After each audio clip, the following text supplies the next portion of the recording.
Hello everyone, फिर से एक बहुत ही इंटरेस्टिंग सा न्यू चाइनीज ड्रामा लेकर आई हूँ। तो चलो जल्दी से वीडियो को लाइक करो और अगर अभी तक आपने इस चैनल को सब्सक्राइब ना किया हो तो प्लीज कर लो। तो ड्रामा की स्टार्टिंग होती है हमारी फीमेल लीड शाओ के साथ, जो कि एक मैजिकल माउंटेन गर्ल है। वो अभी अपने मैजिक का यूज करते हुए झाड़ पे से फ्रूट तोड़ रही होती है। तभी यहाँ पर उसके मास्टर आ जाते हैं और उसे चिल्लाने लगते हैं कि मैंने जो तुम्हें मैजिक सिखाया उसका इस्तेमाल तुम बस मेरी परमिशन के बिना ये फ्रूट खाने में करती हो। शाओ, तुम्हें याद है ना कि तुमने मुझसे प्रॉमिस करी थी कि तुम माउंटेन से नीचे जाकर गुशेन से शादी करोगी। तो कहीं ऐसा तो नहीं कि तुम प्रॉमिस तोड़ने का सोच रही हो। शाओ कहती है कि मास्टर, मैं आपको किया हुआ प्रॉमिस कभी नहीं तोड़ूंगी, तो अब तुम माउंटेन से नीचे जाओ। और वो उसे मैजिक से भेज देते हैं और फिर बहुत ही खुश जाते हैं कि अब उस शरारती लड़की से मेरा पीछा छुड़ा, अब मैं अपनी शांति भरी लाइफ जीऊंगा। पर तभी इतने में यहाँ पर शाओ फिर से आ जाती है और कहने लगती है कि मास्टर, आप मुझे मिस कर रहे होंगे ना, इसलिए मैं वापस आ गई। मास्टर कहते हैं कि मैं तुम्हें बिल्कुल मिस नहीं कर रहा हूँ। वो उसे एक जेड पेंडेंट पकड़ाकर वापस से घर में चले जाते हैं और दरवाजा बंद कर लेते हैं और बताते हैं कि ये जेड पेंडेंट मेरी तरफ से तुम्हारे लिए गिफ्ट है, क्योंकि तुम मेरे स्टूडेंट हो। तो अब तुम जल्दी से माउंटेन से नीचे जाकर शादी करो और पैसे कमाकर अपने हस्बैंड का ख्याल रखो, और साथ ही मुझे जल्दी से एक छोटा सा स्टूडेंट दे दो। ऐसा बोलकर वो उसका बैग भी उसे फेंक कर देते हैं और कहते हैं कि अब निकलो जल्दी। फिर शाओ को यहाँ से जाना ही पड़ता है और वो सिटी में आ जाती है। फिर हम इस ड्रामा के मेन लीड मिस्टर गो को देखते हैं, जो कि व्हील चेयर पर होता है और यहाँ वो अपनी खुद की कंपनी में आया होता है, जो कि उसकी सीक्रेट कंपनी है। अब इस बारे में सबको नहीं पता। तभी यहाँ पर उसका कजिन अपनी गर्लफ्रेंड को लेकर आया होता है, जो कि गो की एक्स फियांसी होती है। वो कहने लगती है कि आखिर एक गरीब बंदा यहाँ पर क्या कर रहा है। तो गू का कजिन जिनचंग उसे कहता है कि क्या तुमने न्यूज नहीं देखी थी कि इसकी कंपनी बैंकरप्ट हो चुकी है, इसलिए जरूर ये यहाँ पर जॉब के लिए आया होगा। गू का स्टूडेंट सोचता है कि इन लोगों को क्या पता कि ये तो बॉस की बिजनेस स्ट्रेटेजी है कि उन्होंने झूठी न्यूज फैलाने के लिए बोले कि कंपनी बैंकरप्ट हो गई। लिंक कहती है कि तुम ये बिल्कुल नहीं सोचना कि तुम्हें अगर इतनी बड़ी कंपनी में जॉब मिल गई तो मैं तुमसे शादी करूंगी। तुमने सोचा भी कैसे कि तुम जैसा गरीब मेरे लायक हो सकता है। मेरे लायक का तो सिर्फ जिनचंग है और ये और मैं परफेक्ट मैच है। और ये दोनों अपना लव उसे शो ऑफ कर रहे होते हैं। फिर जिनचंग कहने लगता है कि कजिन, मैंने सुना हो कि तुम्हारी बीमारी सिर्फ मिरेकल डॉक्टर ठीक कर सकता है, लेकिन तुम तो जानते हो ना कि कोई भी आम लोग ऐसे मिरेकल डॉक्टर से मिल नहीं सकते। तो मेरे हिसाब से तो तुम घर जाके अपने मरने का वेट करो। तभी इतने में यहाँ पर हमारी शाओ आ जाती है और वो कहने लगती है कि जब तक मैं यहाँ पर हूँ वो नहीं मर सकता। तो लिन और जिनचंग कहने लगते हैं कि भिखारी लड़की, तुम यहाँ पर आकर फेक कैसे सकती हो कि तुम इसे ठीक कर सकती हो। तो ये बताती है कि मैं कोई भिखारी नहीं हूँ, मैं इसकी होने वाली वाइफ हूँ और मेरा नाम शाओ है। तो ये सुनकर ये लोग भी शॉक होते हैं और गो भी पूछता है कि तुम क्या कह रही हो, कि तुम कौन हो। तो शाओ से बताती है कि मैं तुम्हारी होने वाली वाइफ हूँ। लिन कहती है कि क्या तुम्हें डर नहीं है कि तुम इससे शादी करके जल्द ही विडो बन जाओगी। मैं तुम्हें बता दूं कि इसके पास 3 महीने से ज्यादा नहीं होंगे और फिर ये मर जाएगा। शाओ कहती है कि अगर तुम्हारे कान खराब है तो जाओ अपना ट्रीटमेंट करवा लो, मैंने बोली ना कि मैं इसे ठीक कर सकती हूँ। लिन बहुत ही गुस्सा होने लगती है कि तुम किस तरीके से मुझसे बात कर रही हो। तो जिनचंग कहता है कि तुम्हें उसकी बातों पर गुस्सा मत हो, ये एक पागल लड़की लगती है। तो शाओ अपना मैजिक वेपन दिखाती और कहती है कि देखो, इससे मैं इसे ठीक करूंगी। तो लिन शॉक होकर कहने लगती है कि इसे तो मैं जानती हूँ, ये मिरेकल डॉक्टर का कंपास है, सेम ऐसा ही मेरे पास भी है।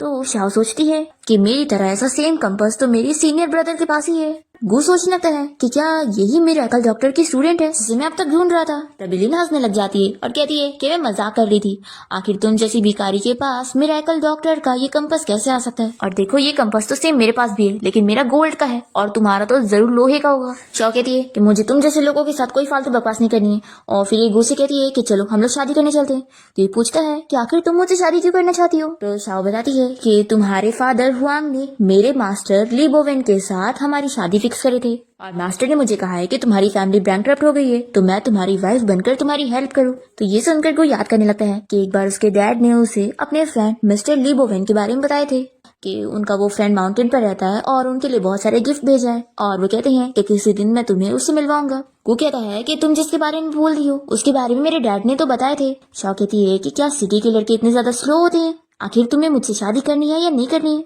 ये सोचता है कि वैसे तो मैं ज्यादा नहीं जीने वाला हूँ, लेकिन अगर मैं शादी कर लेता हूँ तो मैं अपनी मॉम की सबसे बड़ी विश पूरी कर दूंगा। वो पूछता है कि क्या तुमने अपने साथ आईडी लेकर आई हो। तो कहती है कि हाँ लेकर आई हूँ, तो चलो जल्दी से सर्टिफिकेट लेने चलते हैं। फिर इन लोग को चढ़ाते हुए गू को अपने साथ लेकर चली जाती है और फिर दोनों ही कोर्ट जाकर मैरिज सर्टिफिकेट लेकर गू के घर आ जाते हैं। और फिर यहाँ पर शाओ से टच करने लग जाती है। तो असिस्टेंट सोचता है कि यहाँ पर ये लोग नाइट स्पेंड करने वाले क्या, मुझे ये सब नहीं देखना चाहिए। वो जल्दी से भाग जाता है। फिर गू शाओ से कहता है कि हमें पहले अपनी फीलिंग्स डेवलप करनी चाहिए, फिर आगे बढ़ना चाहिए। ये कहती है कि मैं बस तुम्हारे मसल्स चेक कर रही हूँ, तो क्या इसके लिए भी फीलिंग्स डेवलप करनी पड़ेगी। और वैसे तुम्हारे पॉकेट में तो एक कॉइन भी नहीं है, तुम बहुत ही गरीब हो। तो कहता है कि आज के जमाने में कॉइन की जरूरत नहीं होती है, मोबाइल फोन से ही पेमेंट हो जाता है। और वैसे भी मैं अमीर हूँ, मुझे गरीब मत समझो।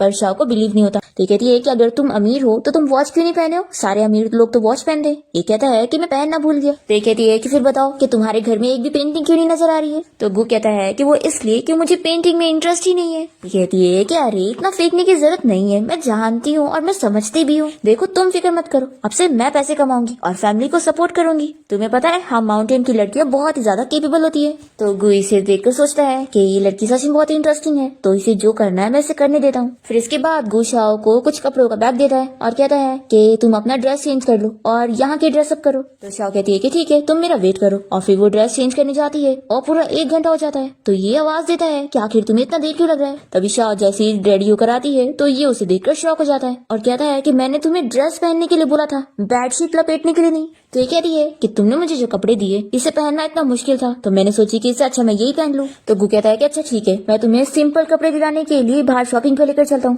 तो ये कहती है कि ठीक है फिर हस्बैंड, मैं अपने पुराने वाले ड्रेस पहन कर आती हूँ। पर तभी इतने में बेडशीट की वजह से उसका पैर स्लिप हो जाता है और वो गु के ऊपर गिर जाती है और दोनों की किस हो जाती है। वो तो शॉक रह जाता है और ये कहती है कि तुम फिक्र मत करो, मैं तुम्हारी जिम्मेदारी लूंगी, क्योंकि हम माउंटेन की लड़कियां बहुत ही रिस्पॉन्सिबल होती है। तो ठीक है, अब मैं जा रही हूँ अपना ड्रेस चेंज करने के लिए, उसके बाद मुझे पैसे कमाने के लिए जाना है और फिर वहां से आने के बाद मैं तुम्हारा ट्रीटमेंट करूंगी। फिर नेक्स्ट सीन में हम देखते हैं कि गो अपने कंपनी में होता है और तभी उसका असिस्टेंट से बताता है कि बॉस 2 बजे आपको ऑक्शन इवेंट में चलना है। फिर हम देखते हैं कि शाओ भी यहाँ ऑक्शन इवेंट के लिए जा रही होती है। तभी इतने में लिन और जिंगचंग उसे देख लेते हैं। तभी यहाँ पर गो आ जाता है और शाओ का हाथ पकड़ के इन लोगों को बताता है कि मेरी वाइफ मेरे साथ यहाँ पर आई है। तो लिन हंसने लग जाती है और कहती है कि ठीक है, फिर तुम जैसे गरीबों को आज मैं सबक सिखाऊंगी और तुम लोग को दिखाऊंगी कि मेरे पास कितना पैसा है। और फिर वो दोनों अंदर चले जाते हैं और शाओ गो से कहने लगती है कि तुम्हारे पास तो बिल्कुल भी पैसे नहीं होंगे ना, तो तुम यहाँ ऑक्शन इवेंट में क्या कर रहे हो? ओ मैं समझ गई, तुम जरूर मेरी फिक्र कर रहे होंगे और मेरा पीछा करते हुए यहाँ पर आ गए होंगे। देखो तुम मेरी फिक्र मत करो, मैं माउंटेन वाली लड़की हूँ। ऐसा बोलकर वो उसे अंदर लेके जाती है। फिर इवेंट स्टार्ट हो जाता है और यहाँ पर जो भी हब्स पर बिडिंग लग रही होती है उनके ऊपर शाओ अच्छे खासे पैसे की बिडिंग लगाने लग जाती है। तो लिन कहती है कि इस गरीब लड़की ने क्या इतने पैसे भी देखे जो इतनी ज्यादा बिडिंग लगा रही है। फिर ये शाओ को हराने के लिए उसे कई गुना ज्यादा बिडिंग लगाकर वो जीत जाती है। और फिर ऐसी करते हुए जितनी भी चीजें आती है शाओ में बिडिंग लगाती है और लिन उससे ज्यादा बिडिंग लगाकर वो जीत जाती है। पर फिर आखिर में लिन को पता लगता है कि शाओ ने तो ये सारी चीजें अपने माउंटेन से लेकर आई थी ऑक्शन में बेचने के लिए और वो जानबूझ के ज्यादा बोली लगाकर उसे प्रोवोक कर रही थी ताकि वो इतने ज्यादा पैसे में खरीद ले और इसको फायदा हो। अब यहाँ पर ऑक्शन इवेंट का जो हेड होता है वो शाओ को कांग्रेचुलेट कर रहा होता है कि उसने काफी पैसे कमा ली और जिंगचंग लिन को चिल्ला रहा होता है कि उसने उसके इतने सारे पैसे खर्च करके उसका नुकसान कर दी। शाओ यहाँ पर गु को काट देने लगती है और कहती है कि मैं तुम्हारे लिए पैसे कमाऊंगी और तुम पैसों के इंचार्ज होंगे। ये कहता है कि तुम क्या सच में पूरे पैसे मुझे दे रही हो? ये कहती है कि तुम फिक्र मत करो, आगे मैं और मेहनत करके बहुत सारे पैसे कमाऊंगी ताकि तुम्हें अपनी लाइफ में कोई भी चीज की फिक्र ना करनी पड़े। फिर इसके बाद हम देखते हैं कि गो शाओ को डांस करते हुए देखकर पूछता है कि तुम क्या कर रही हो? तो ये जैसे उसकी तरफ मुड़ती है तो ये उसे देखता रह जाता है कि वो बहुत ही क्यूट लग रही है। शाओ गु के बहुत ही क्लोज आकर उसे टच करने लग जाती है तो ये उसे रोकता है और कहता है कि जैसा कि मैंने तुमसे कहा था कि पहले हमें अपनी फीलिंग्स डेवलप करनी चाहिए फिर ही आगे बढ़ना चाहिए। पर वो मानती ही नहीं है और कहती है कि तुम्हारा रिएक्शन तो बहुत ज्यादा इंटेंस है। ये कह रहा है कि अब तुम ही ने मुझे प्रोवोक करी हो। वो उसे किस करने जा रहा होता है पर ये उसे रोक देती है और कहती है कि तुम गलत समझ रहे हो, मैं तो बस तुम्हारा ट्रीटमेंट स्टार्ट करने से पहले तुम्हारा टेस्ट ले रही थी और ये बस मेरा टेस्ट करने का एक स्पेशल तरीका था जिससे मैं तुम्हारे अंदर की पावर चेक करी थी। और फिर वो उसे कहने लगती है कि तुम्हारे मुंह में कुछ है, देखो तो। फिर जैसे वो मुंह खोलता है तो ये उसके मुंह में जल्दी से कोई पिल डाल देती है तो वो बोल ही नहीं पाता और लिख के से कहता है कि तुमने मुझे क्या जहर दे दी हो जो मैं कुछ बोल नहीं पा रहा हूँ। ये कहती है कि डरो मत, मैंने बस तुम्हें गूंगे होने की पिल दी हूँ जिससे कि अभी मैं तुम्हारा ट्रीटमेंट स्टार्ट करूंगी तो तुम चिल्ला कर मेरे कान खराब ना करो। फिर ये ट्रीटमेंट स्टार्ट करती है और उसे इंजेक्शन लगाने लगती है। बेचारे को बहुत दर्द होता है पर वो चिल्ला ही नहीं पाता। फिर वो ट्रीटमेंट करने के बाद बैठ जाती है और ये पूछता है कि क्या अब मैं खड़ा हो सकता हूँ? ये कहती है कि ऑफ कोर्स। फिर गु तो बहुत ज्यादा खुश हो जाता है कि अब मैं सच में खड़ा हो सकता हूँ, आज मैं बहुत ज्यादा खुश हूँ। तभी यहाँ पर शाओ मोबाइल में कोई वीडियो देख रही होती और कहती है कि मैं भी बहुत ज्यादा खुश हूँ। ये सोचने लगता है कि पहली बार है कि कोई मेरी इतनी ज्यादा फिक्र कर रहा है। फिर ये पूछता है कि वैसे तुम क्या देख रही हो? तो ये बताती है कि मेल मॉडल देख रही हूँ। तुम्हें पता है मेरे सीनियर ब्रदर ने मुझे बताया था कि यहाँ पर एक से एक मेल मॉडल है। फिर उसे भी दिखाने लगती है कि देखो ये लोग कितने हैंडसम है। तो ये जेलसी के मारे फोन नीचे गिरा देता है और कहता है कि तुम एक डॉक्टर हो ना तो तुम्हें पहले मेरी फिजिकल कंडीशन देखनी चाहिए ना कि ये सब। ये कहती है कि मैं तुम्हारी कंडीशन अच्छी तरीके से जानती हूँ, देखो हमें जो आज करे ना ये हमको रोज करना होगा, और आज का ट्रीटमेंट तो बस शुरुआत थी, यकीन नहीं हो रहा तो 2 स्टेप लेकर देख लो। तो ये कहता है कि क्या मैं सच में चल सकता हूँ। फिर ये जैसे ही 2 कदम बढ़ाता है तो बहुत ही ज्यादा खुश होने लगता है, और फिर जैसे ही तीसरा कदम भी बढ़ाने जा रहा होता है तो ये कहती है कि रुको, मैंने सिर्फ 2 कदम बढ़ाने बोली थी। तभी वो गिरने लगता है और शाओ के ऊपर ही गिर जाता है, और फिर इसे समझाती है कि मैंने बोली थी ना कि तुम्हें सिर्फ 2 स्टेप चलना है, 3 स्टेप तुम नहीं चल पाओगे। फिर यहाँ पर गू के मुंह से खून निकलने लगता है और वो कहने लगता है कि मुझे पता था कि मैं इतनी जल्दी ठीक नहीं हो सकता। ये कहती है कि फिक्र मत करो, मैं तुम्हारा ट्रीटमेंट कर रही हूँ, और वैसे भी तुम इतने टाइम से व्हील चेयर पे थे तो ये चीज बहुत ही नॉर्मल थी कि तुम 2 स्टेप से ज्यादा नहीं चल पाओगे और तीसरे स्टेप पे गिर जाओगे, लेकिन फिक्र मत करो, मैं अपना बेस्ट करने वाली हूँ और तुम्हें ठीक करके रहूंगी। गू से कहने लगता है कि शायद अभी के लिए हमें सेपरेट बेड पर सोना चाहिए, क्योंकि मुझे लगता है कि अगर हम दोनों के बीच में कुछ हुआ तो फिर मेरे मर जाने के बाद तुम बहुत ही अपसेट होगी। पर फिर जैसे ही गू शाओ को देखता है तो उसे पता लगता है कि वो तो कब का सो चुकी है, तो ये देखकर वो खुश होता है और फिर वो भी लेट जाता है। पर तभी इतने में वो नींद में उसे पकड़ लेती है। ये उसे दूर करने को करता है पर वो अपना हाथ इसके ऊपर से हटाती ही नहीं है। फिर नेक्स्ट मॉर्निंग हम देखते हैं कि गू अपने कंपनी आया होता है, और तभी यहाँ पर जिंगचन और लिनी से देखकर पूछते हैं कि तुम फिर यहाँ पर इस कंपनी में क्या कर रहे हो, अभी निकलो यहाँ से। तो ये सुनकर अस्टिन को गुस्सा आती है कि बॉस को ये लोग किस तरीके से बात कर रहे हैं। फिर यहाँ पर लिन और जिंगचन कहने लगते हैं कि जरूर तुम यहाँ पर इंटरव्यू के लिए आए होंगे ना, तो हम तुम्हें बता दें कि ये मीटिंग रूम में इंटरव्यू नहीं है, नेक्स्ट रूम में है, और वैसे भी पहले अपनी हालत तो देख लेते कि तुम यहाँ पर जॉब भी करने लायक हो कि नहीं। लिन तो कहती है कि तुम्हें तो घर पे रहकर अपने मरने का इंतजार करना चाहिए था। गू का कजिन जिंगचन उसे कहने लगता है कि तुम यहाँ पर मत रहो, नहीं तो तुम्हारी वजह से बैड लक आएगा। अभी यहाँ पे प्रोजेक्ट मैनेजर मुझसे बात करने आने वाला है और मैं नहीं चाहता हूँ कि तुम यहाँ पे रहो, क्योंकि तुम जैसे बंदे को मैं अपना रिलेटिव नहीं कहना चाहता हूँ, इसलिए यहाँ से निकल जाओ। ऐसा बोलते हुए जिंगचन गू को पैर से मारने जा रहा होता है। तभी यहाँ पर कुछ मैजिक होता है और उसका पैर उल्टा लिन को लग जाता है, तो वो कहने लगता है कि मैंने कुछ नहीं किया हूँ, जरूर इसी ने कुछ किया है। तभी इतने में यहाँ पर शाओ आ जाती है और बताती है कि ये मैंने करी हूँ। तो जिंगचन इसे चिल्लाता है कि भिखारी लड़की, तुम यहाँ पर क्या कर रही हो। तो कहती है कि अगर मैं यहाँ पर नहीं आती तो तुम लोग मेरे हस्बैंड को बुली करते। फिर लिन यहाँ पर शाओ को पैर से मारने आ रही होती है। तभी इतने में शाओ अपने मैजिक से सब कुछ स्टॉप कर देती है और लिन का पैर जिंगचन के पास कर देती है। फिर जैसे ही टाइम वापस से चालू होता है तो ये पैर जिंगचन को लग जाता है और फिर उसकी हालत खराब हो जाती है। ये देखकर शाओ को बहुत ही मजा आती है और वो गू से कहती है कि बड़े आए हमसे फाइट करने वाले, मैंने इन दोनों को एक दूसरे से फाइट करवा दी। फिर लिन चिल्लाने लगती है कि भिखारी लड़की, ये सब जरूर तुम कर रही हो ना, अभी यहाँ से अपने भिखारी हस्बैंड को लेकर चली जाओ। तो शाओ कहती है कि तुम ऐसे मेरे बारे में ये सब नहीं बोल सकती हो और मेरे हस्बैंड के बारे में तो बिल्कुल भी नहीं। लिन कहती है कि मैं बोलूंगी, तो शाओ भी कहती है कि तो फिर मैं तुम्हें मारूंगी। तो लिन डर जाती है और शाओ कहती है कि तुम इतनी इजीली डर गई, मेरे मास्टर ने मुझे सिखाया है कि अगर कोई मुझे एक बातें सुनाएगा तो मैं उसका 4 बातें सुनाऊं। फिर शाओ यहाँ पर लिन को बहुत सारी बुरी बुरी बातें कहने लगती है और उसका इतनी सारी चीजें सुन के कान खराब हो जाता है। ये कहती है कि क्या तुम मेरे हस्बैंड के बारे में बोलोगी तो मैं इतना सब तो सुनाऊंगी। और फिर ये गू से जाके कहती है कि हस्बैंड तुम फिक्र मत करो, मैंने तुम्हारा बदला इन लोगों से ले लिया। फिर गू से पूछने लगता है कि तुम यहाँ पर क्या कर रही हो। तो शाओ बताती है कि हस्बैंड ने यहाँ पे तुम्हारा ट्रीटमेंट करने आई हूँ। तो ये सुनकर जिंगचन उसे कहने लगता है कि गू तुम्हारी कंपनी बैंकरप्ट हो गई है, तो क्या तुम्हारा दिमाग भी खराब हो चुका है, तुमने सोचा भी कैसे कि इस भिखारी लड़की को मेडिकल स्किल के बारे में कुछ नॉलेज होगी। लिन कहती है कि हाँ, तुम्हें सिर्फ मिरेकल डॉक्टर ठीक कर सकते हैं, आखिर ये भिखारी लड़की क्या ही कर लेगी। शाओ कहती है कि रुको, मैं तुम लोग को अपना टैलेंट दिखाती हूँ। फिर वो यहाँ पर गू का ट्रीटमेंट चालू कर देती है। तो ये लोग कहते हैं कि तुम कुछ भी नहीं कर पाओगी और तुम कभी मिरेकल डॉक्टर का मुकाबला कर ही नहीं सकती। फिर यहाँ पर गू का ट्रीटमेंट करते हुए आधा घंटा हो जाता है और ये लोग कहने लगते हैं कि देखा, तुम कुछ कर ही नहीं सकती हो, ये ठीक हो ही नहीं पाएगा। और इतने में गू खड़ा हो जाता है, तो ये देखकर ये लोग शॉक रह जाते हैं। फिर शाओ कहती है कि देखा तुम लोगों ने, मेरा हस्बैंड खड़ा हो गया। गू भी कहता है कि मेरी वाइफ की मेडिकल स्किल इतनी अच्छी है तो अब तुम लोग इसके बारे में कुछ नहीं कह सकते। फिर लिन और जिंगचन तो सच में शॉक हो जाते हैं कि इस भिखारी लड़की के पास सच में मेडिकल स्किल की नॉलेज है। तभी अस्टिन गू से पूछता है कि बॉस, क्या हम इन लोगों के सामने आपकी आइडेंटिटी अब रिवील कर दे, ताकि आप ऑर्डर देकर इन दोनों को अपनी कंपनी से निकाल सको और अपना लेवल बता सको। गू कहता है कि अभी नहीं, अभी तो तुम मैनेजर को बोलकर इन लोगों से कॉन्ट्रैक्ट कर लो, फिर साइनिंग सेरेमनी वाले दिन मैं इन लोगों को सबक सिखाऊंगा। फिर गू शाओ से कहता है कि मुझे अब यहाँ पे नहीं रहना है, तो शाओ हम लोग यहाँ से चलते हैं। फिर शाओ यहाँ से जाने से पहले लिन को कह देती है कि तुम इसे मेंस डॉक्टर को दिखा देना, क्योंकि तुमने इसे इतना जोर का मारी हो कि बेचारे की हालत खराब हो चुकी होगी। फिर इसके बाद हम देखते हैं कि गू और शाओ के रूम से आवाज आ रही होती है और बाहर से गू की मॉम और उसकी ग्रैंड माँ इन लोग की आवाज सुनकर खुश हो जाते हैं और फिर बातें करने लगते हैं कि मेरा ग्रैंडसन आने वाला है। और ग्रैंड माँ कहती है कि मेरा तो ग्रेट ग्रैंडसन आने वाला है, कितनी खुशखबरी है। पर यहाँ रूम में हम देखते हैं कि गू तो शाओ को शोल्डर मसाज दे रहा होता है और वही वो एंजॉय कर रही होती है और कहती है कि अब मुझे बहुत ही रिलैक्स फील हो रहा है, तो अब मैं तुम्हें एक रिवॉर्ड दूंगी। और तभी गलती से जैसी वो मुड़ रही होती है तभी उसके नेक पर किस हो जाती है। तो ये कहती है कि सॉरी, ये गलती से हुआ। फिर ये पूछता है कि तुम मुझे क्या रिवॉर्ड देने वाली हो। तो ये कहती है कि अब हमें एक स्टेप और आगे बढ़ना चाहिए। गु सोचता है कि वो उसके साथ इंटीमेट होना चाहती है। तो इसे लगता है कि वैसे तो ये बहुत जल्दी है, लेकिन आखिर में अपनी वाइफ को मैं कैसे कर सकता हूँ। वो कह देता है कि ठीक है, मैं इसके लिए रेडी हूँ, और अपनी आंखें बंद कर लेता है और उसके क्लोज जा रहा होता है। इतने में शाओ मैजिक से उसे दूर कर देती है और फिर उसके मुंह से खून आने लगता है। तो ये पूछता है कि क्या यही तुम्हारा रिवॉर्ड था जिसकी तुम बात कर रही थी। तो ये बताती है कि हाँ, जैसे कि मैंने बताई थी कि पिछली बार जो मैंने तुम्हारा ट्रीटमेंट करी वो फर्स्ट स्टेप था, और अभी तुम्हारा खून निकलने की वजह से तुम्हारे अंदर की क्लीनिंग हो चुकी है, जिससे कि आगे का ट्रीटमेंट अच्छे से होगा। ये कहता है कि अब मुझे समझ आया। ऋषा कहती है कि अब काफी रात हो चुकी है, तो तुम्हें भी सो जाना चाहिए, क्योंकि मैं तो सोने जा रही हूँ। आखिरकार मुझे कल पैसे कमाने के लिए जाना है। ऐसा बोलकर वो जल्दी से जाके बेड पे लेट जाती है। वो कहता है कि तुम्हें इतनी ज्यादा मेहनत करने की जरूरत नहीं है। ये कहती है कि नहीं, मैं माउंटेन की गर्ल हूँ, इसलिए मैं मेहनत करके पैसे कमा के तुम्हें सपोर्ट करूंगी।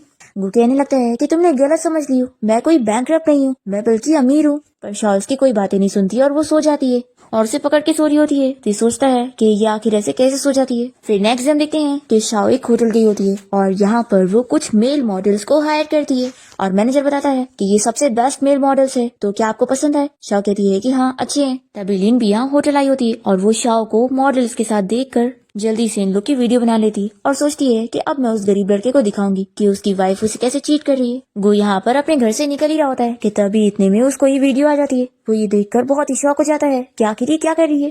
तभी इसकी ग्रैंडमा पूछती है कि आखिर क्या हुआ है, मेरी ग्रैंड डॉटर इन लॉ ने ऐसा क्या कर दी जो तुम इतना गुस्सा हो रहे हो।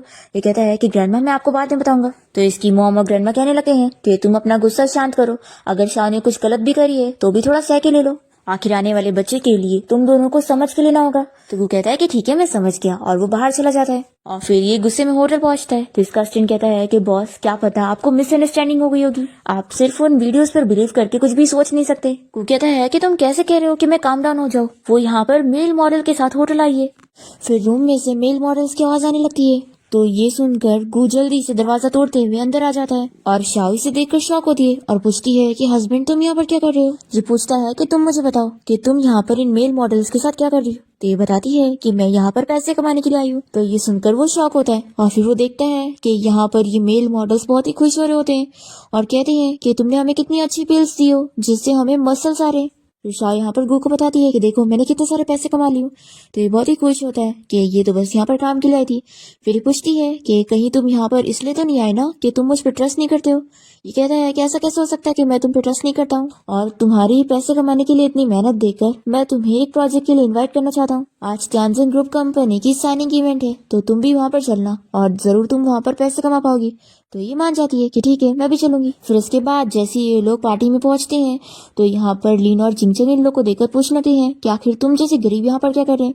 लिन कहती है कि जरूर इन लोग के पास खाने और पीने के लिए पैसे नहीं बचे, इसलिए ये लोग तुम्हारा नाम यूज करके यहाँ पर आ गए कि तुम इनके कजिन हो। जिंगचंग कह देता है कि तुम लोग यहाँ से निकल जाओ, क्योंकि मैं तुम लोगों को अपना रिलेटिव नहीं मानता हूँ। तो ये लोग यहाँ से जाने के लिए नहीं मान रहे होते।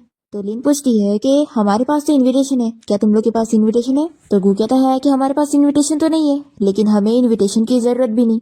तो ये लोग हंसने लग जाते हैं और शाओ कहती है कि तुम लोगों ने सुना नहीं, मेरे हस्बैंड ने कहा कि हमें इनविटेशन की जरूरत ही नहीं है। तो लिन और जिंगचंग इन लोग को सबक सिखाने के लिए सिक्योरिटी गार्ड को बुलाते हैं और कहते हैं कि इनके पास इनविटेशन नहीं है, तो इन लोग को यहाँ से निकाल दो। पर ये गार्ड तो उल्टा लिन और जिंगचंग को ही अंदर नहीं जाने देते और इन दोनों को रास्ते में ही रोकते हुए शाओ और गु से कहते हैं कि आप लोग अंदर जाइए। फिर वो दोनों जाने लगते हैं और शाओ इन लोग को चढ़ाते हुए जाती है।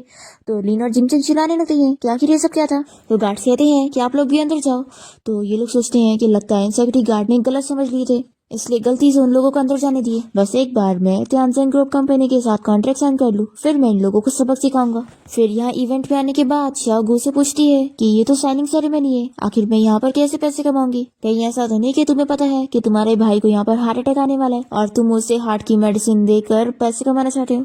तो गु कहता है कि तुम वेट करो, आगे तुम्हें पैसे कमाने मिलेगा। इसके बाद इवेंट स्टार्ट हो जाता है और अनाउंस होने लगता है कि त्यानजन ग्रुप कंपनी का सीईओ पहले से यहीं पे ही बैठा है। फिर इस पार्टी में आए हुए सभी लोग यहाँ पर गु की तरफ देखने लग जाते हैं और फिर लिन और जिंगचंग डरने लग जाते हैं और ये लोग सोचते हैं कि ऐसा हो ही नहीं सकता, आखिर ये गु त्यानजन ग्रुप कंपनी का सीईओ कैसे हो सकता है। तभी शायद से इस बारे में पूछती है कि हस्बैंड, आगे से वो लोग तुम्हें देख रहे हैं और पीछे से भी ऑडियंस तुम्हें देख रही है, तो क्या तुम ही सच में कंपनी के सीईओ हो। ओ मैं समझ गई, जरूर ये सभी लोग तुम्हारे ड्रेस देख रहे होंगे, आखिर मेरे इतना अच्छा ड्रेस जो चूज करी हूँ। सच में मेरी पसंद बहुत ही अच्छी है कि सभी लोग तुम्हें देख रहे हैं। पर तभी इतने में यहाँ पर स्टेज पर गू का नाम अनाउंस होता है कि वही तानसेन ग्रुप कंपनी का सीईओ है, तो वो स्टेज पर आए। गू यहाँ पर सभी को शॉक कर देता है और फिर लोग गू से ग्रीट करने लग जाते हैं और गू शाओ को लेकर स्टेज पर आता है और वो भी बहुत ही ज्यादा खुश होती है और सोचती है कि ये क्या, ये तो सच में कंपनी का सीईओ निकला, यानी कि ये झूठ नहीं कहता था कि ये अमीर है और मैं सोचती थी कि ये फेंकता है।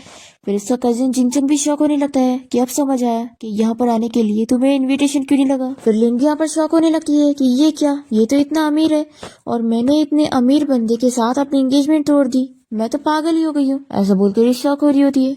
फिर जिंगचंग उससे कहने लगता है कि ब्रदर आखिर ये सब क्या है, तुमने अभी तक मुझे पता नहीं लगने दिया कि कंपनी के सीईओ तुम ही हो और मुझे लगता रहा कि तुम्हारी कंपनी मेरे साथ कॉन्ट्रैक्ट करने वाली है, तो अब तुम लोग मेरे साथ कॉन्ट्रैक्ट नहीं करोगे, तो ये सब क्या है।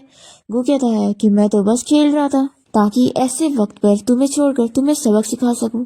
फिर जिंगचंग तुरंत ही उसके पैर पड़ने लग जाता है और माफी मांगते हुए कहने लगता है कि तुम तो मेरे भाई हो ना, तो तुम मेरे साथ ऐसे कैसे कर सकते हो, तो तुम अगर इस कंपनी के सीईओ हो तो तुम तो मेरे साथ जरूर कॉन्ट्रैक्ट करोगे, मैं तुम्हारा कजिन हूँ। हान कहता है कि क्या तुम भूल गए, तुम ही ने कहा था कि तुम मेरे जैसे बंदे के साथ कोई रिलेशन नहीं रखना चाहते और तुम्हें मुझे कजिन बोलते हुए भी शर्म आती है। फिर यहाँ पर लिन गो से कहने लगती है कि मेरी शादी तुम्हारे साथ होने वाली थी, तो आखिर तुमने इस भिखारी से शादी क्यों की है, ये तुम्हारे लायक की नहीं है। तो गो से चिल्लाता है कि तुम्हारी हिम्मत कैसे हुई मेरी वाइफ के बारे में सब बोलने की, और फिर ये शाह को हक करके सभी से कहता है कि मेरे लिए मेरी वाइफ ही मुझे डिजर्व करती है और कोई और नहीं।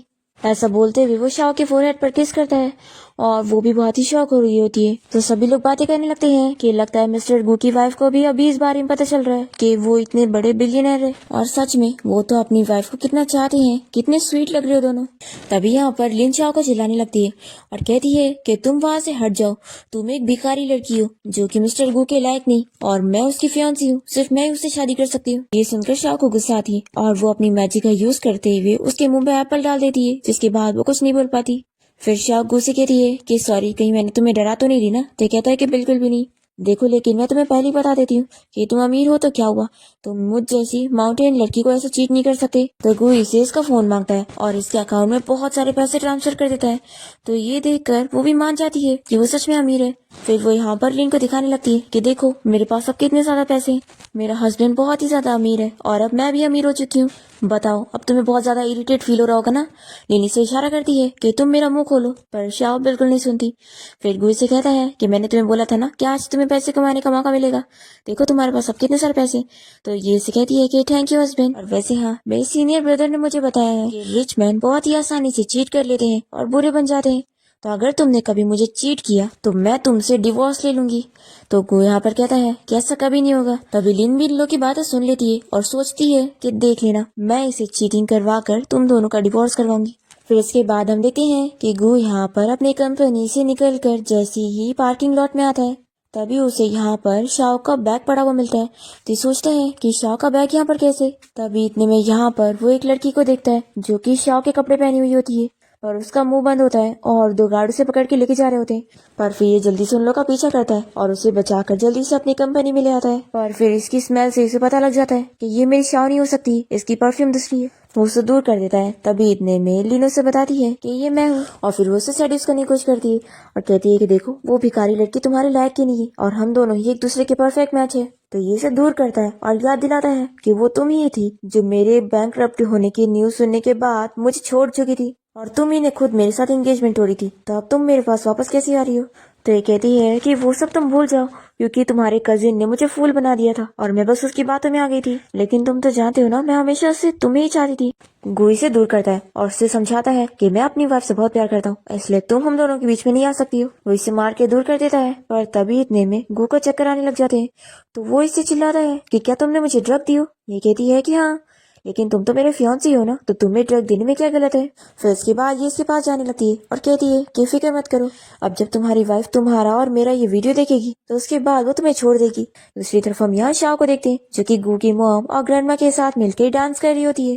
तभी इतने में लिन इसे वीडियो कॉल करती है और दिखाती है कि देखो तुम्हारा हस्बैंड मेरे साथ है और वो तुम्हें चीट करके यहाँ मेरे साथ एंजॉय कर रहा है। फिर ये देखकर शाह को बहुत ही ज्यादा गुस्सा आती है और शाह के ऐसे बिहेवियर से ग्रैंडमा और गू की मॉम डर जाते हैं कि आखिर इसे क्या हुआ है। फिर वो लोग यहाँ पर शाह को सपोर्ट करते हैं कि हम यहाँ पर इसमें तुम्हारा साथ देंगे और गू अगर तुम्हें सच में चीट कर रहा होगा तो हम उसे छोड़ेंगे नहीं और तुम्हारे सपोर्ट पे खड़े होंगे। और तुम्हारे लिए हम उस मिस्ट्रेस को भी सबक सिखाएंगे और इतनी आसानी से छोड़ेंगे नहीं। शाओ यहाँ पर गू के ऊपर बहुत ही गुस्सा होने लगती है कि कितना डर्टी मैन है, आखिर ऐसे कैसे वो दूसरी लड़की के साथ मिलकर ये सब कर सकता है, मैंने उस पर कितना ट्रस्ट करी थी। तभी यहाँ पर गू की मॉम और ग्रैंडमा साइड में बात करने लगते हैं कि आखिर हमारा बेटा ऐसे चीटर कैसे निकल सकता है। ग्रैंडमा कहती है कि क्या सच में मेरा ग्रैंडसन एक चीटर है। तो अभी शाह कहती है कि हाँ वो एक चीटर है और अब मैं उससे डिवोर्स लूंगी। मैं यहाँ पर रोज मेहनत से उसके लिए पैसे कमा रही थी और वो मेरे पीठ पीछे ये सब कर रहा था, अब मैं उसे छोड़ूंगी नहीं। फिर शाह यहाँ से गुस्से में निकल जाती है और गो की ग्रैंडमा और उसकी मॉम भी उसके पीछे पीछे जाते हैं और सोचते हैं कि हम भी डॉटर इन लॉ की हेल्प करेंगे और उस मिस्ट्रेस को सबक सिखाएंगे।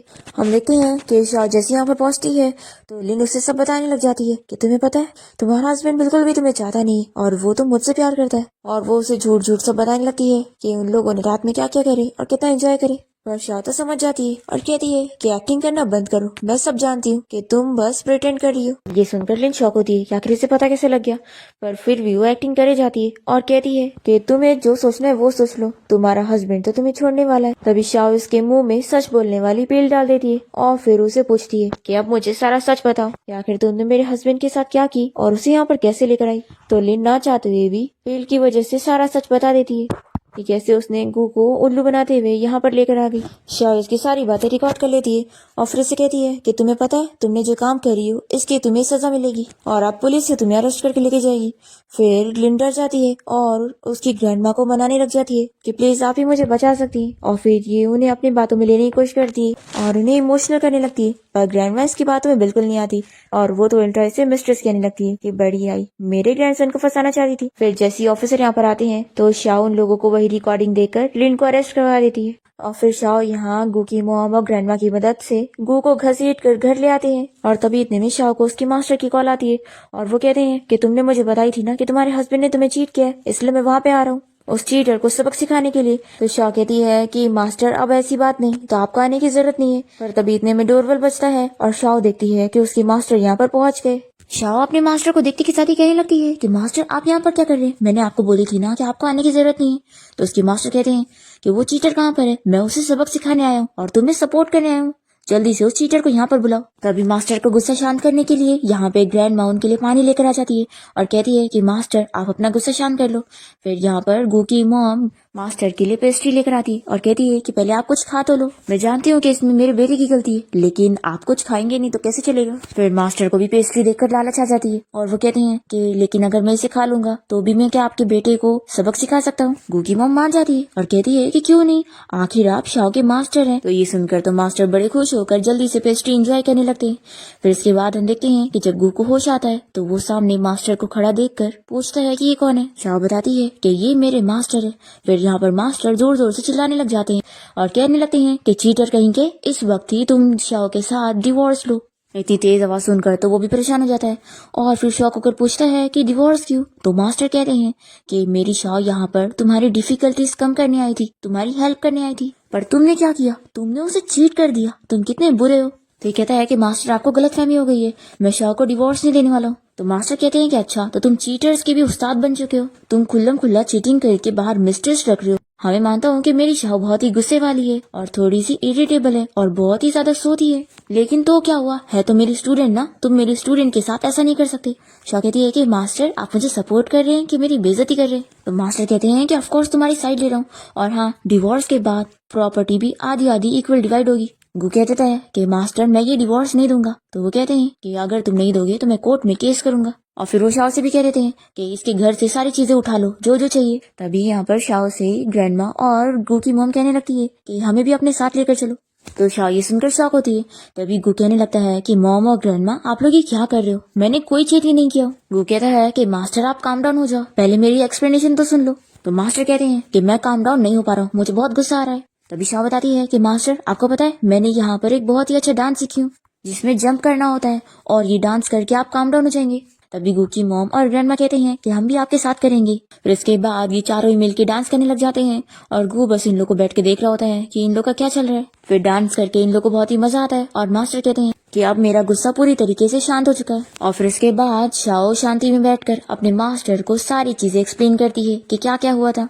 तो मास्टर तुरंत ही अपनी मैजिक का यूज करके यहाँ से चले जाते हैं। तो शाह कहती है कि मास्टर आप इतनी जल्दी क्यों चले गए, वो कहते हैं कि आखिर इतनी बड़ी मिसअंडरस्टैंडिंग हो गई थी तो मैं ऐसे कैसे तुम लोग को फेस करूंगा, मेरी भी कुछ इज्जत है, ऐसा बोलकर वो जा चुके होते हैं। फिर रात में गू शावर लेकर बाहर आता है, तब यहाँ पर शाओ से कुछ बात करने जाती है और इतने में उसका टॉवेल नीचे गिर जाता है। ये देखकर वो बहुत ही शॉक होती है और तभी वो गलती से गू के ऊपर ही गिर जाती है और फिर उसकी बॉडी देखते हुए उसकी तारीफ करने लगती है कि उसके मसल्स कितने ज्यादा अच्छे हैं। वो कहता है कि तुम्हें अब शाय होने की जरूरत नहीं है, हम दोनों हस्बैंड वाइफ हैं। फिर गू यहाँ पर शाओ को किस करने लग जाता है, पर तभी इतने में वो सो जाती है और ये सोचता है कि इतने इंपॉर्टेंट टाइम पर ही वो सो गई। फिर नेक्स्ट डे हम देखते हैं कि शाओ स्कूटी से कहीं पर जा रही होती, तभी रास्ते में कुछ गार्ड्स उसे घेर लेते हैं और उसे बेहोश करके यहाँ से लेकर जाते हैं। गू अपने ऑफिस में होता है, तभी यहाँ पर उसका असिस्टेंट आकर बताता है कि बॉस, मिरेकल डॉक्टर के बारे में तो कुछ पता नहीं चला। अब तभी इतने में गू को उसके कजिन जिनचंग की कॉल आती है और वो उसे वीडियो कॉल पे दिखाता है कि उसने शाओ को वहाँ किडनैप करके रखा है और ये कहता है कि तुमने मेरी हेल्प नहीं करे थे ना, और तुम्हारी वजह से मेरी कंपनी भी बैंकरप्ट हो गई, तो अब मैं तुम्हें छोड़ूंगा नहीं। तुम्हें अपनी वाइफ की बड़ी पड़ी है ना, आज मैं इसे टॉर्चर करूंगा और इसे मार दूंगा। गू कहने लगता है कि प्लीज उसके साथ कुछ करना मत। फिर यहाँ पर शाह कहती है कि हस्बैंड मुझे छोड़ दो और मेरी फिक्र मत करो। जिनचंग गू को धमकी देता है कि अगर तुम चाहते हो कि इसे कुछ ना हो तो अब भी यहाँ पर आओ। फिर इसके बाद गू जिनचंग की बताई हुई जगह पर पहुंचता है और यहाँ पर खून देखकर वो डर जाता है कि कहीं शाह को कुछ हो ना गया हो। तभी उसकी रोने की आवाज आती है तो जल्दी से उसके पास जाता है और उसके हाथ में खून देखकर पूछता है कि क्या तुम्हें चोट लगी हुई है, उसने तुम्हें कहाँ मारा है। तभी बताती है कि चोट तो लगी है पर मुझे नहीं, उन लोगों को। तो गू देखता है कि यहाँ पर शाओ को नहीं बल्कि उन सारे गुंडे लोगों को चोट लगी होती है। ये देखकर असिस्टेंट भी शॉक हो जाता है कि मैंने सुना था कि बॉस की वाइफ बहुत ही डरावनी है, पर अब पता चल रहा है कि इतनी ज्यादा डरावनी है। फिर वो कहता है कि यानी बाहर जो खून पड़ा था वो भी इन लोगों का था ना। बॉस की वाइफ, आप तो सच में बहुत ही ज्यादा औसम है जो आपने इन लोगों को इतनी अच्छे से फाइट कर ली। तो शाह कहती है कि नहीं, मैंने इन लोगों से फाइट नहीं करी, ये लोगों ने खुद अपने आप को मारे। तो ये लोग कहते हैं कि आखिर कैसे। तो शाह अपनी मैजिकल पिल्स दिखाती है और बताती है कि मैंने इन लोगों को ये दे दी और फिर इन लोगों ने खुद को ही मार लिया। ऑस्टिन कहता है कि सच में आप तो बहुत ही ज्यादा अमेजिंग हो। फिर यहाँ पर गू पूछता है कि वैसे तुम रो क्यों रही थी, क्या तुम इन लोग को ऐसे मारते हुए देख के डर गई थी। तो शाह कहती है कि बिल्कुल भी नहीं, बल्कि मैं बहुत ज्यादा खुश थी इसलिए मैं रोने लगी। तुम्हें पता है, इससे पहले मैंने जब भी अपनी पिल्स का यूज करी तो मैं कभी सक्सीड नहीं हुई थी, लेकिन इस बार मेरी पिल्स काम कर गई तो इसलिए मैं बहुत ही खुश थी। ये जानकर गू और उसका असिस्टेंट शॉक होते हैं कि कितनी अजीब है। फिर गो अपने असिस्टेंट से कह देता है कि पुलिस को कॉल कर दो ताकि ये पुलिस ही इन लोगों को अरेस्ट करके लेके जाए। शाह कहती है कि ये सही है और फिर वो पूछती है कि वैसे हस्बैंड तुम यहाँ पर क्या कर रहे हो, मैंने बोली थी ना कि तुम मुझे अकेला छोड़ दो और तुम यहाँ पर मत आओ। तो ये कहता है कि आखिर मैं कैसे नहीं आता, मुझे तुम्हारी फिक्र हो रही थी। तो शाह यहाँ पर अपने मैजिक से अपनी रस्सी खोलती और कहती है कि मैं तो बस बेहोश होने की एक्टिंग कर रही थी, आखिर ऐसे कैसे ये लोग मुझे पकड़ के ला सकते हैं, मैंने जानबूझ के इनकी हेल्प करी ताकि मैं अपने पिल्स का टेस्ट कर सकूं।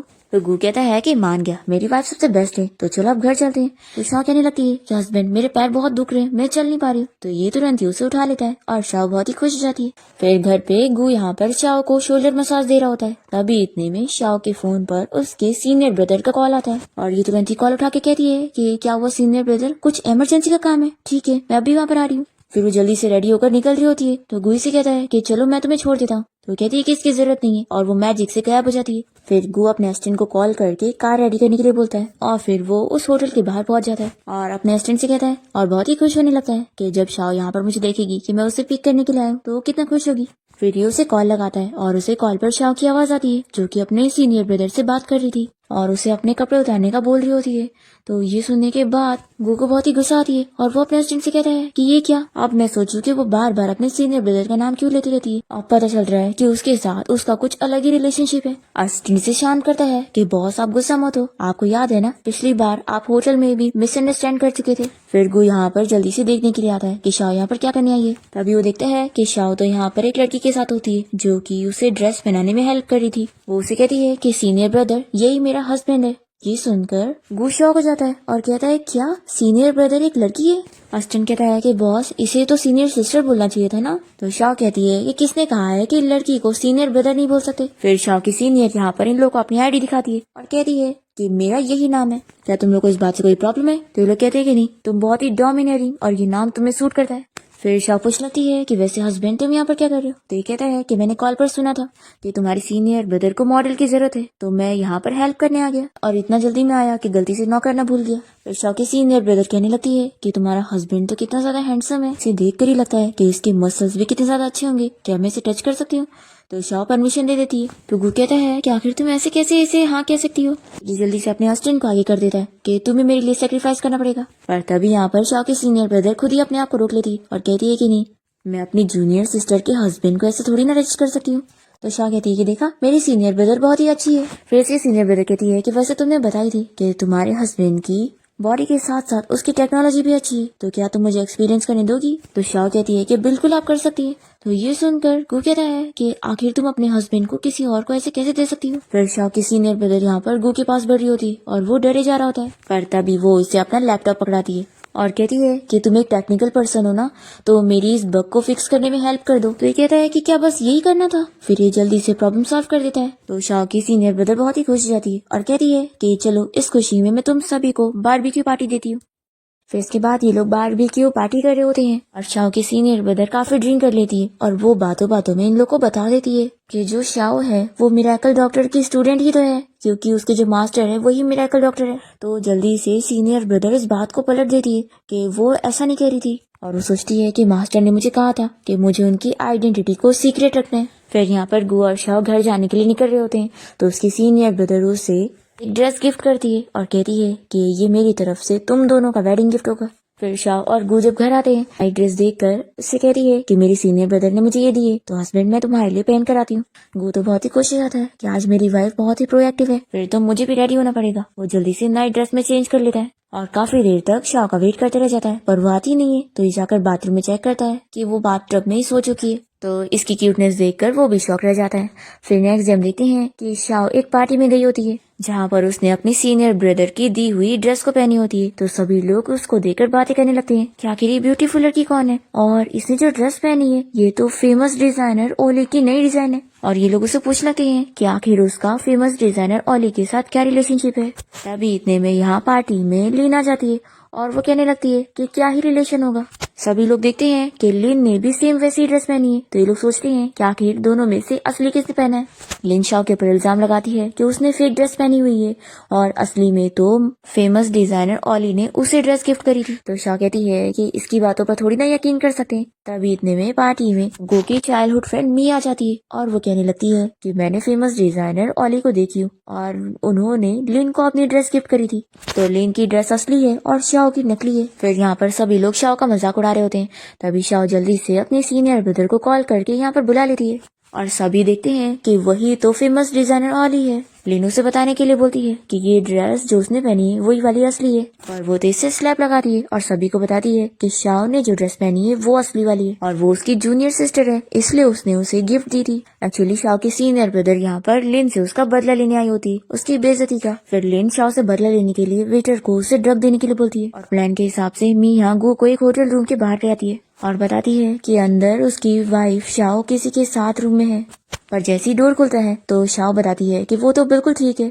वो उसे बताती है कि लिन उसे ड्रग देना चाहती थी, पर इसने पहले उसे ग्लास एक्सचेंज कर ली थी और अब वो नशे में है और वेटर के पीछे पड़ी है। फिर सभी लोग यहाँ पर लिन की पागलपंती देख लेते हैं और उसकी काफी बेइज्जती हो जाती है। फिर इसके बाद हम देखते हैं गो की चाइल्डहुड फ्रेंड मी को इस बारे में पता चल जाता है कि वो मिरेकल डॉक्टर की स्टूडेंट को ढूंढ रहा है, इसलिए वो उसके सामने स्टूडेंट बनने की एक्टिंग करती है। तो वो उससे मिरेकल डॉक्टर का पता पूछने के लिए जाता है। तभी इतने में शाओ इन दोनों को साथ देखकर गलत समझ लेती है कि गू उसे चीट कर रहा है। फिर ये उससे बहुत ज्यादा गुस्सा हो जाती है, पर फिर गू उसे बहुत मनाता है और एक्सप्लेन करता है कि ऐसा कुछ भी नहीं है। उसने बताया कि वो मिरेकल डॉक्टर की स्टूडेंट है, इसलिए वो उससे बात करने गया था। ये कहती है कि क्या तुम्हें मुझ पर बिलीव नहीं है कि मैं तुम्हारी बीमारी ठीक नहीं कर पाऊंगी। तो गू बताता है कि एक्चुअली मैं मेरे लिए नहीं बल्कि अपने डैड के लिए उससे मिरेकल डॉक्टर के बारे में पूछना चाहता था। ये बताता है कि उसके डैड जब हॉस्पिटल में थे तो उन्होंने उसे एक गिफ्ट बॉक्स दिया था और कहा था कि उनकी लास्ट विश है कि ये उनके फ्रेंड मिरेकल डॉक्टर को दे दिया जाए। तो शाओ गू से कह रही है कि ऐसी बात है तो मेरे मास्टर को जरूर मिरेकल डॉक्टर के बारे में पता होगा, हम उनसे पूछेंगे।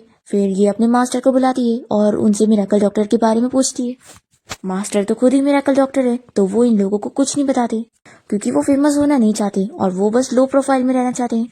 और फिर मास्टर कुछ दिनों के लिए इन लोग के घर पे रुक जाते हैं और गू की मॉम और ग्रैंडमा उनकी हेल्प लेते हैं ताकि शाओ और गू एक दूसरे के क्लोज हो सके।